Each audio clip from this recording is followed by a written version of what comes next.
Hey guys, welcome back to the rundown. I am joined with the man himself, Cameron Parker. Welcome in, mate. Thanks for having me. We're going to do our 2K loop and we're going to interview each other and yeah, go from there. First question for this lovely gentleman here was asked by Oliver in our last interview, and that was, where do you see yourself in 5 years from now? What's your goals? What's life looking like in 5 years? So time? life, not just running? Be including running as well, yeah. To get a bit deep first off, I guess, I got a 2-year-old daughter, Yeah. and that's been really life-changing, like humbling myself and changing who I am. So I've got a lot to I want to work on. Yeah. So just in 5 years, I hope to be in a better mental place, hopefully. Yeah. And then still running and hopefully leading a good example for her, because I want her to be a runner. Yeah. So that'd be cool. When did you start running? When? Well, there was a big part of me growing up. We had a competitive household. Parents are both runners. Oh yeah. And we'd always strive to do it the best. So then if we didn't do well enough, we'd hear about it from the other brother. So it's constantly like pushing each other to do better. We weren't even racing against each other, but if I were to tell my brother I got second, I'll never hear the end of it. Yeah, so right. Always trying to push, train, and I guess primary school and high school was just a bit of a muck around thing. We never really had the time to get competitive into it. But I'd say the last 3 years, when I got off the couch and said I want to get a sub 40 in the 10K, and I started training. I did training I've never done before. I finally learnt what speed work was because I had never done that in the past. And then I think 6 months later I got sub 40, and now I'm just addicted to chasing PBs. And that's pretty cool. I mean, especially, sub 40-10 right off the bat. That's pretty ambitious. Pretty big goal that everyone loves to get, and just happy I got it. How do you balance running life with personal life? It's a bit hard to get a hold of you, but you always find time to still run. How do you, father of a young kid, you got your wife, you got work and running, how do you balance it, and what would be your advice to other people like yourself? Yeah, no, that's a really good question, because I mean, even as you know, like balancing a relationship and job and all that is hard enough with running, and then adding being a parent on. Yeah. I wouldn't say I've got the balance right yet, but it's just, you have to be willing to sacrifice some things that you don't need, like if you not watch as much TV or stuff that you might still enjoy, but it's not as good as what you want, like if you're running. I guess for me, one of the things I chose, and it's probably not the greatest, is just like sleep is the thing that gets sacrificed a bit, but I don't recommend that. So I guess my advice would be to make sure you're looking after yourself so that for the rest of the day you can still do all the things, and if you can keep doing them deliberately instead of just going with what happens. Yeah. Because you'll have to schedule a bit. Yeah. And try to plan and be flexible at the same time. Yeah, nice. What was your favourite run or event you've done so far? Running events so far, I'll probably say the one I remember a lot is the first time I got sub 40. Yep. I remember the mindset the clearest out of any race. Because I got to 5K under 20. I was like, wow, I'm really doing it. But then every K felt harder, and I just kept thinking, man, like I'll just be happy with this pace for 6K, this pace for 7K. But then the kilometers kept dropping, like it kept getting closer to 10, and I haven't completely dropped off yet. And then doubt started to turn into belief. And then I was like, wow, I can actually do this. I'm at kilometer 8, looking at the watch, it says 32 minutes. Holy crap, I've got 8 minutes left to get this. Kilometer 9, I think I got it to like 36:02. Oh. I had to run the last one in sub 4 minute, and I did it. Yeah, right. 39:52 I got. So you're speaking about TV time before screen time. Do you have like a favorite genre movie? Do you have favorite movies? Do you go back to some shows sometimes? Obviously it'd be a bit harder now, but I think my favorite genre would be something that, like comedy. Yeah. I mean, even action comedy, I love laughing. It's great, it just makes you feel good. One of my favorite movies was The Hangover. Yeah. Just, classic. Lots of classic funny one-liners and stuff. Yes, yeah. And then for TV shows, I guess, think of my teenage years, or my like late teens. Yeah. Early adolescence. Holy shit. That's huge. Holy shit. I watch shows like 2.5 Men, Big Bang Theory. Ah, yes. Ones like that, they're just, cheesy sitcoms. Yeah. Even The Office, just easy watching. That was huge. Yeah, I don't think I've ever seen it that long. That's what she said. So I've seen a bit of your Instagram account, and I just found out you got a YouTube channel. What's your goal for your brand? I want to be different than everyone. I want to, instead of just thinking about it, actually doing it and trying to do something instead of just thinking about doing it. Yep.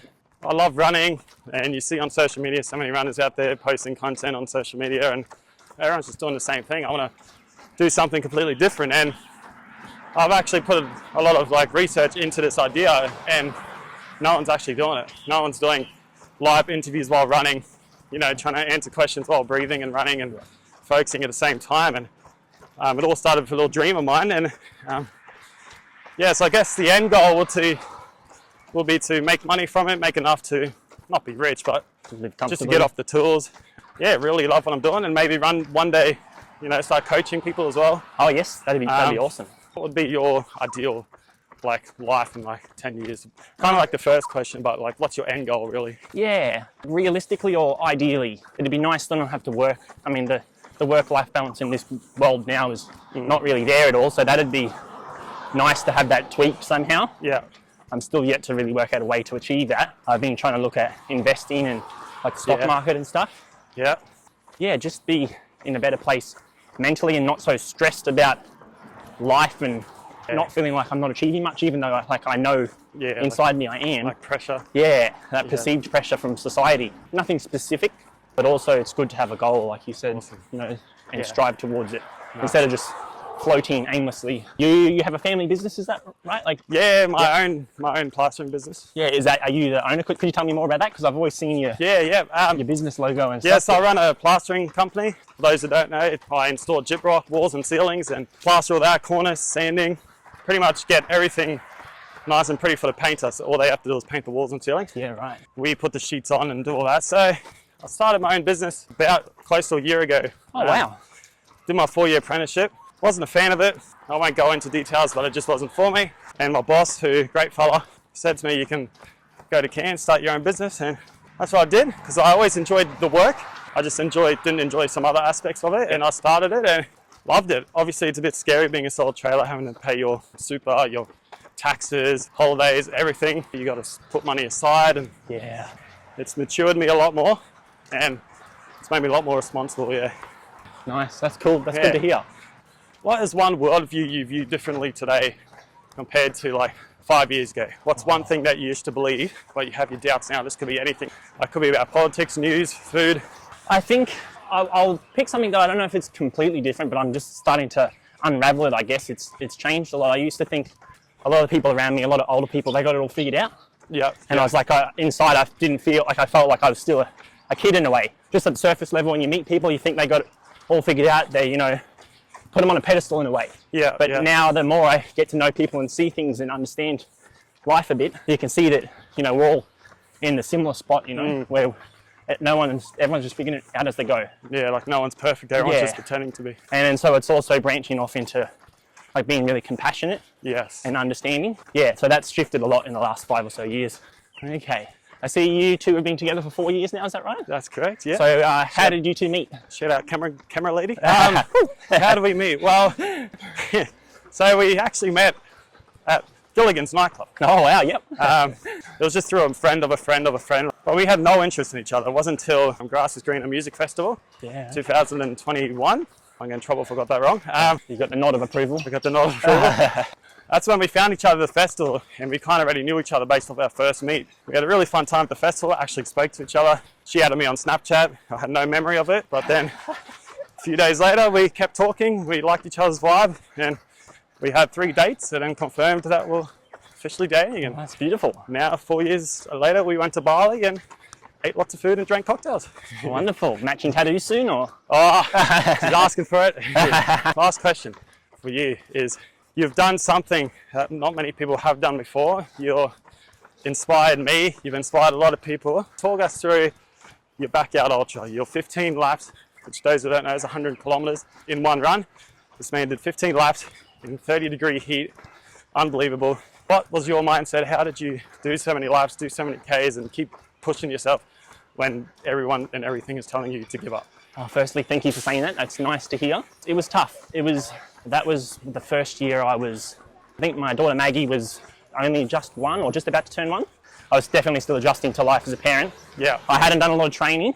I was lucky that my base fitness was there from the past. I thought it'd be good to make the jump from, I think I got 11 the year before, I'm not sure, maybe something around that. And then I was, thinking what would be a good next goal? And I was like, the 100K is the obvious goal. Yeah. And I didn't really expect to make it. I really worked on changing I was kind of forced to in a way because I didn't have a lot of training. Yeah. I thought I'd have to try and leverage the mentality to try and get me there. Yeah. But then through the race, it was, I mean, it's probably honestly one of my favourite event I've done nearly.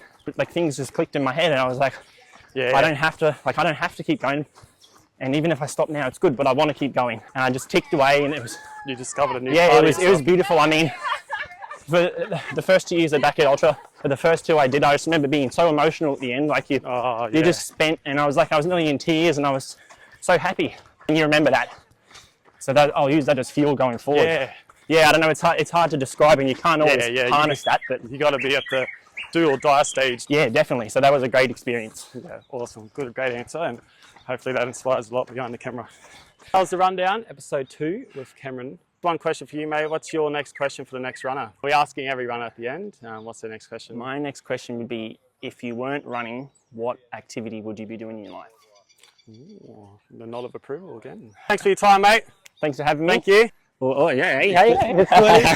And thanks, guys. Thanks for joining us. Thank you for listening Thank you. And yeah, enjoy.